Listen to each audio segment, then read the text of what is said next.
Bismillahirrahmanirrahim. Assalamualaikum warahmatullahi wabarakatuh. Alhamdulillahirabbil alamin. Wassalatu wassalamu ala asyrafil anbiya'i wal mursalin Muhammadin wa ala alihi wa sahbihi ajma'in. Qalu subhanaka la ilma lana illa ma 'allamtana innaka antal alimul hakim. Allahumma inna nas'aluka ilman nafi'a wa rizqan thayyiba wa amalan mutaqabbala.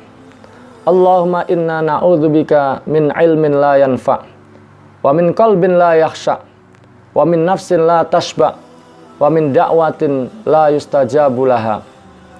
Rabbi shrah li sadri wa yassir li amri wahlul 'uqdatam min lisani yafqahu qawli.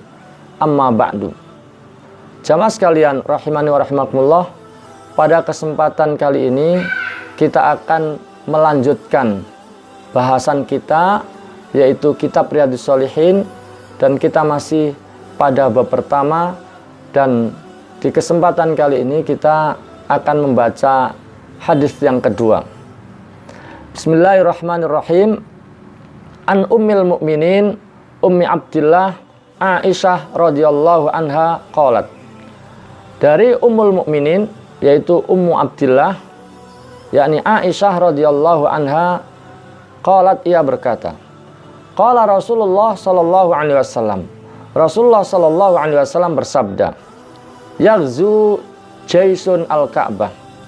Satu pasukan tentara akan menyerang Ka'bah. Fa idza kanu bi baida minal ard. Ketika pasukan itu tiba di satu tanah lapang, ada yang mengatakan tanah lapang yang berada di wilayah Madinah, di dekat Dzulhulaifah yang ke arah Mekah, ya. Ketika mereka tiba di tanah lapang, yukhsafu bi awwalihim wa akhirihim. Mereka semua akan dibenamkan ke dalam tanah. Maka Aisyah bertanya kepada Rasulullah, "Ya Rasulullah, ya, kaifa yukhsafu bi awwalihim wa akhirihim?" Bagaimana mereka semua akan dibenamkan ke dalam tanah? Ya. Wa fihim aswaqu man laysa minhum. Padahal di antara mereka ada orang-orang awam, orang-orang yang tidak mengerti persoalan. Wa man laysa minhum, pun juga ada orang yang sebenarnya bukan dari golongan mereka. Ya. Dalam riwayat yang lain memang disebutkan ada yang memang faham kemana berangkat dan apa tujuannya. Tapi ada juga orang yang dipaksa ikut. Ada juga yang masuk dalam kategori Ibnu Sabil, ya, dalam perjalanan tapi bersama mereka. Ya. Bagaimana mereka semua akan dibenamkan padahal ada orang awam, ada orang yang bukan golongan mereka? Itu pertanyaan Aisyah. Maka apa jawab Rasulullah?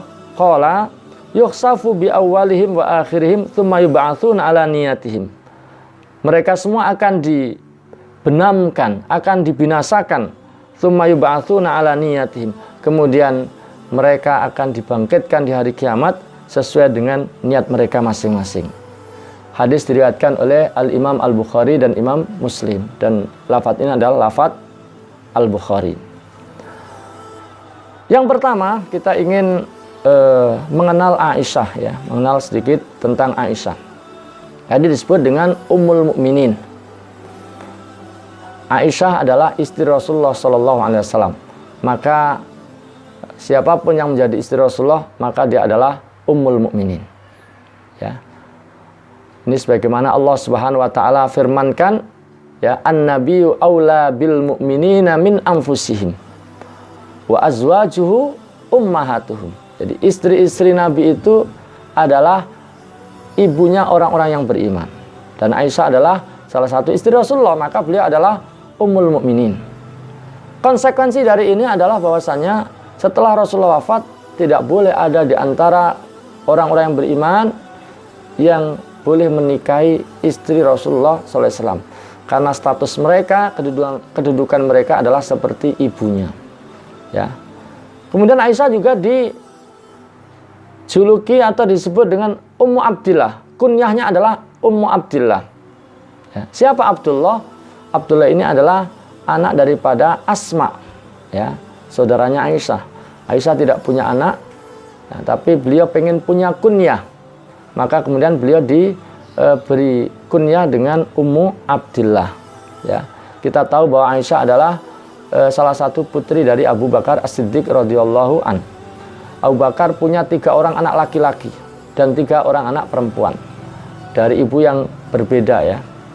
Seperti ya, Abu Bakar punya anak namanya Abdullah dan Asma, ini satu ibu. Kemudian ada Abdurrahman dan Aisyah, satu ibu. Ada Ummu Kulsum, ada Muhammad, ini beda-beda ibunya. Jadi di antara kunyah Aisyah adalah Ummul Mukminin, juga Ummu Abdillah. Di samping itu Aisyah juga punya laqab, punya gelar kehormatan ya, gelar kemuliaan ya. Seperti Rasulullah pernah manggil Aisyah dengan Aish. Ya Aish, hadza Jibril yukri'uki salam, yukri'uki assalam. Wahai Aish ya, Jibril berkirim salam kepadamu, menyampaikan salam kepadamu. Maka kemudian Aisyah menjawab dengan waalaikumsalam warahmatullahi wabarakatuh. Makanya kalau kita dapat kiriman salam dari seorang, kita juga menjawabnya. Juga laqab Aisyah adalah Al-Muwaffaqah. Al-Muwaffaqah itu orang yang senantiasa dapat taufik dari Allah ya, dalam ucapannya, dalam perbuatannya. Juga As-Siddiqah. Dan yang paling terkenal adalah Humairah. Humairah ya. Humairah itu artinya berkulit putih, karena memang kulitnya putih kemerah-merahan, maka disebut dengan Humairah. Aisyah lahir di Mekah sekitar 7 tahun sebelum Nabi SAW hijrah ke Madinah. Dan beliau ini, yakni Aisyah, adalah wanita yang paling cerdas, paling alim, paling faqih di dalam agama. Kalau kita perhatikan dalam kitab-kitab hadis ya, di antara ulama menyimpulkan bahwa hadis-hadis yang diriwayatkan oleh Aisyah itu ada sekitar 2000 ya. Dia menyebut angka 2210 hadis. Dia menyebut angka 2081 ya, dan beliau mendapatkan langsung dari Rasulullah SAW, talaki langsung dari Rasulullah SAW. Rata-rata hadisnya adalah tentang sunnah-sunnah fi'liyah, yang khususnya yang beliau saksikan di dalam rumah Rasulullah SAW, di dalam rumahnya, yang kebanyakan para sahabat tentu tidak punya akses ke dalamnya. Nah, disinilah hikmah Rasulullah menikahi Aisyah ya. Dia bisa menukil apa yang didengarnya, apa yang dilihatnya kepada sahabat-sahabat yang lainnya. Para hadirin sekalian, rahimani wa rahimakumullah, di samping itu Aisyah juga banyak sekali memiliki keutamaan-keutamaan, keistimewaan-keistimewaan. Ya, di antaranya adalah bahwa Allah lah yang memilih Aisyah sebagai istri Rasulullah Shallallahu Alaihi Wasallam. Ini pernah diisyaratkan dari ungkapan Rasulullah Sallallahu Alaihi Wasallam, "Urituki fil manami tsalatsa layal." Ya, ini perkataan Rasulullah pada Aisyah. Saya pernah melihat engkau dalam mimpi 3 malam. Dalam mimpi yaitu 3 malam. Ja'ani biki al-malaku fi saraqatin min harir. Ya. Malaikat membawamu kepadaku dalam balutan kain sutra. Ya. Fayaqulu hadhihi imra'atuk. Ya. Malaikat itu kemudian berkata, hadhihi imra'atuk. Ini adalah istrimu. Lalu kata Rasulullah, saya buka penutup wajahmu dan ternyata faida antihya, ternyata dia adalah engkau. Maka kemudian Rasulullah mengatakan, kalau memang ini dari Allah, maka Allah akan menjadikan nyata. Dan memang dalam faktanya Aisyah adalah kemudian menjadi istri Rasulullah Shallallahu Alaihi Wasallam. Keistimewaan lainnya adalah bahwasanya Aisyah disebut sebagai istri Rasulullah baik di dunia maupun di akhirat ya. Ini sebagaimana juga pernah dikatakan oleh Jibril kepada Rasulullah, hadhihi zaujatuka fid dunya wal akhirah. Ini adalah istrimu di dunia dan di akhirat.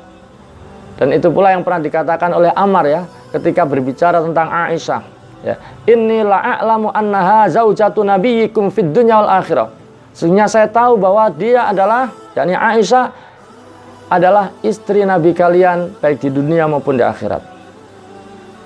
Kemudian Juga di antara keutamaannya adalah bahwasanya sebagian wahyu turun di rumah Aisyah, dan itu tidak terjadi pada istri yang lainnya.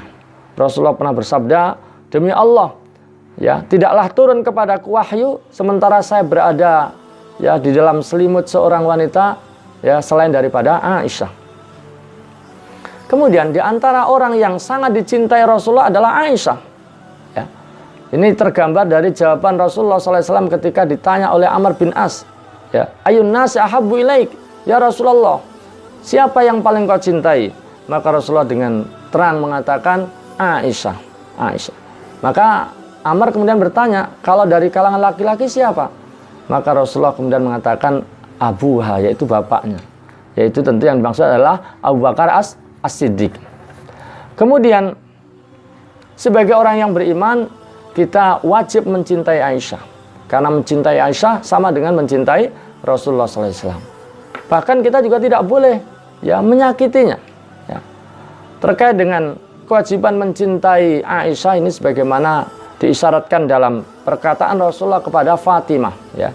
Rasulullah pernah berkata kepada Fatimah, alasti tuhibbin ma uhib? Ya.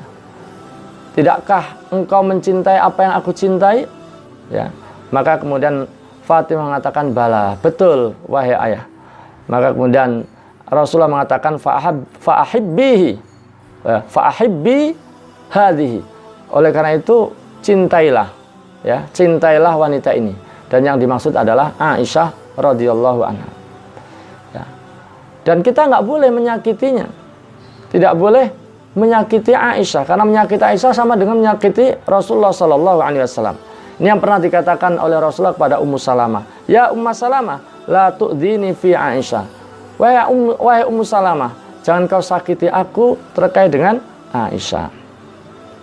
Kemudian kita tahu bahwa ya Rasulullah punya istri sekian orang ya, dan ternyata yang dinikahi oleh Rasulullah dalam kondisi masih gadis tidak ada lain kecuali Aisyah, ya, tidak ada lain kecuali Aisyah.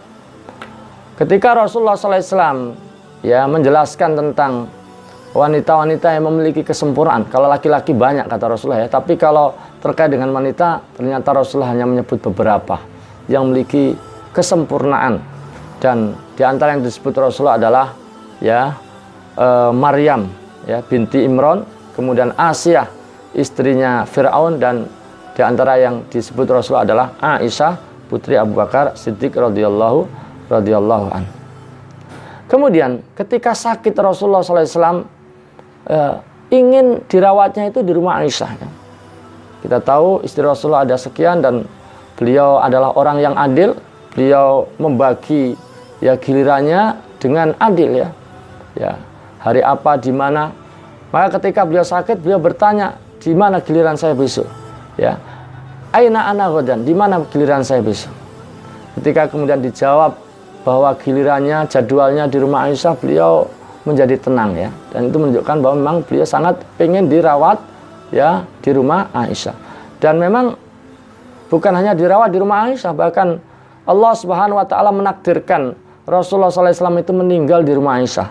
Bahkan kemudian dikuburnya juga di rumah Aisyah. Jadi yang sekarang menjadi kuburan Rasulullah itu dulu adalah rumahnya Aisyah.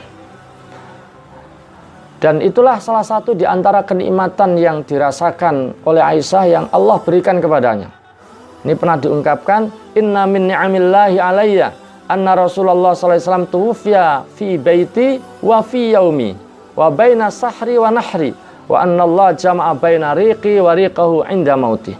Di antara nikmat yang Allah berikan kepadaku adalah bahwasanya Rasulullah wafat di rumahku pada hari giliranku, ya, dan dalam dekapanku, dan Allah kumpulkan air liurnya dengan air liurku dengan air liurnya pada hari kematiannya, pada saat beliau mati, pada saat beliau wafat. Kemudian Rasulullah SAW terkait dengan hadithul ifki, berita dusta, berita bohong yang menimpa Aisyah, pernah memberikan kesaksian bahwa Aisyah adalah orang yang baik. Beliau pernah mengatakan, "Fawallah ma alimtu ala ahli illa khairah." Demi Allah, saya tidak mengetahui keluargaku, yakni istriku, kecuali dia adalah orang baik.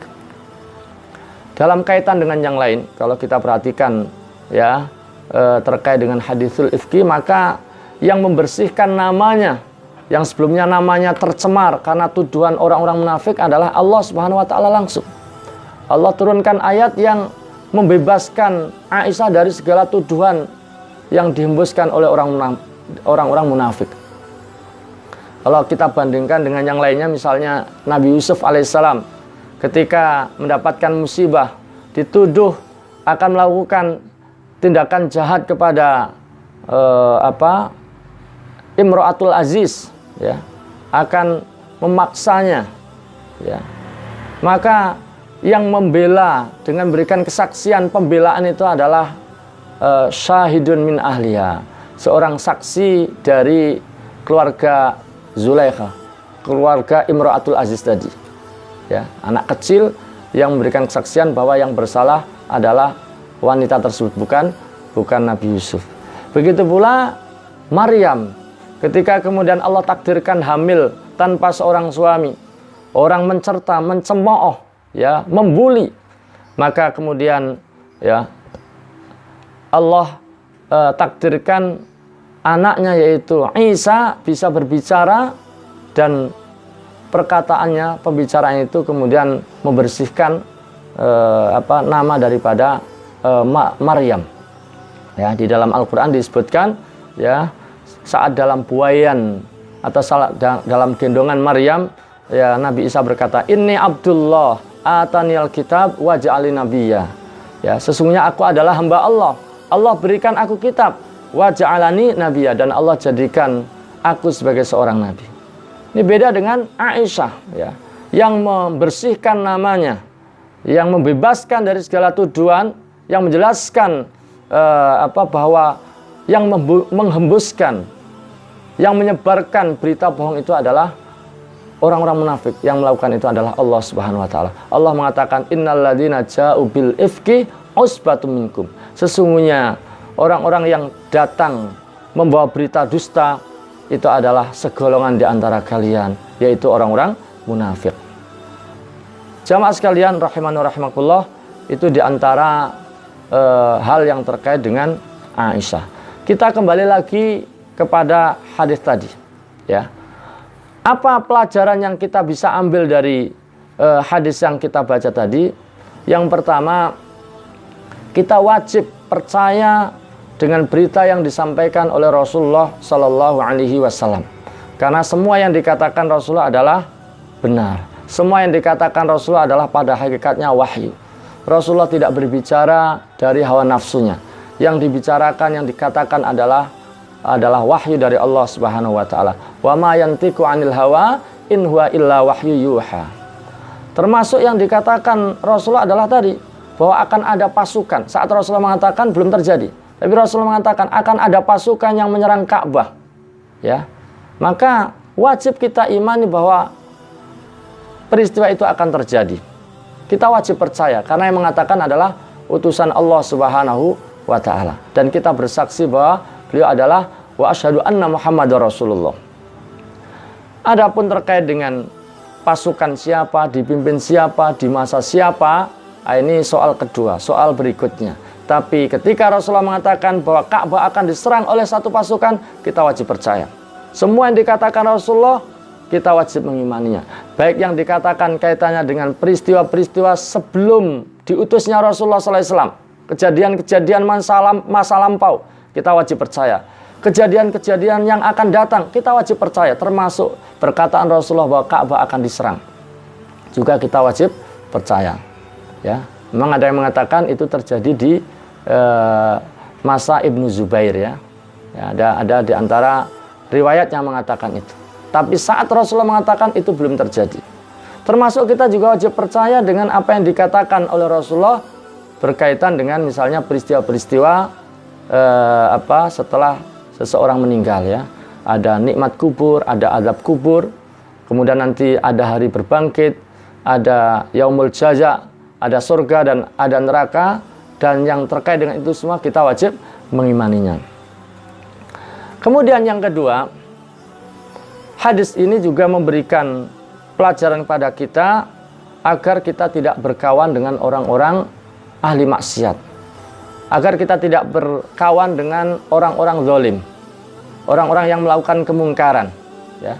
Karena perkawanan itu akan memberikan pengaruh buruk. Ini tentu dalam konteks menjaga kebaikan kita, maka kita hindari berkawan dengan orang yang buruk. Adapun dalam konteks berdakwah, dalam konteks amar ma'ruf nahi mungkar, maka kita bergaul dengan banyak orang, dengan seluas-luasnya. Tapi dalam konteks menjaga kebaikan, maka kita hindari berkawan dengan orang yang buruk, karena keburukan itu bisa menular, bisa mempengaruhi. Di satu sisi, di sisi yang lainnya adalah bahwasanya ketika kemudian Allah Subhanahu wa taala memberikan iqab, memberikan hukuman kepada orang yang berbuat zalim, maka yang akan mendapatkan sanksinya, mendapatkan hukuman terkadang bukan hanya orang zalim itu, tapi kepada siapapun yang berada di sekelilingnya, berada di sekitarnya. Seperti halnya tadi, ada pasukan yang akan menyerang Ka'bah, maka bukan hanya penyerang, ya, tapi juga orang-orang yang berada di situ, orang yang nggak tahu menahu, orang yang dalam perjalanan, orang yang dipaksa pun akan mendapatkan akibatnya.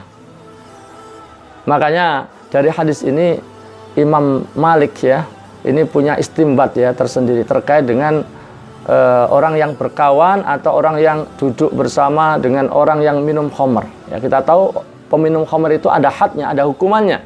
Nah, kata Imam Malik bukan hanya peminum khamr yang harus dihukum, tapi juga orang yang duduk di sekelilingnya, orang yang membersamainya, menemaninya juga harus dihukum. Sementara sebagian ulama membantah, ya, karena kasus hadis itu adalah sanksi samawi, ya, sanksi langit, dan ini tidak bisa kemudian dikiaskan di atasnya iqab yang sifatnya syar'i, hukuman yang sifatnya syar'i.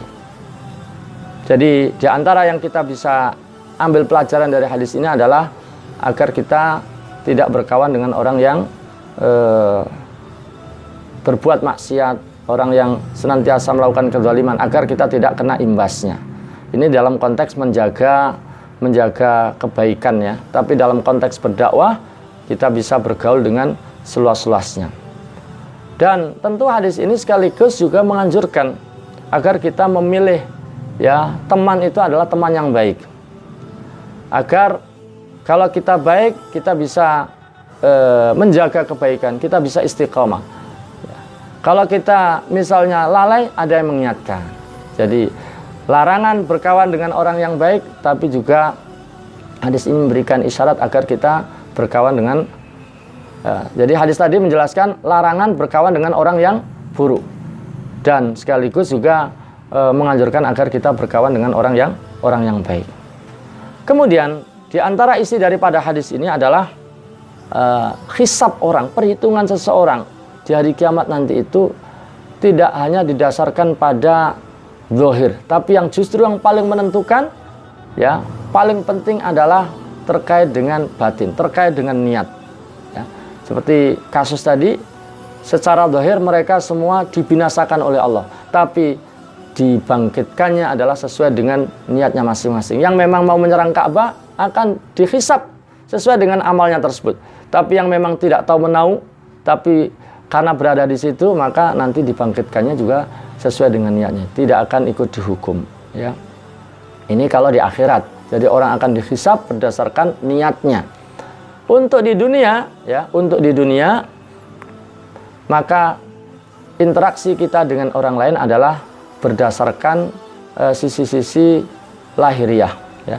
Kita memberlakukan orang, kita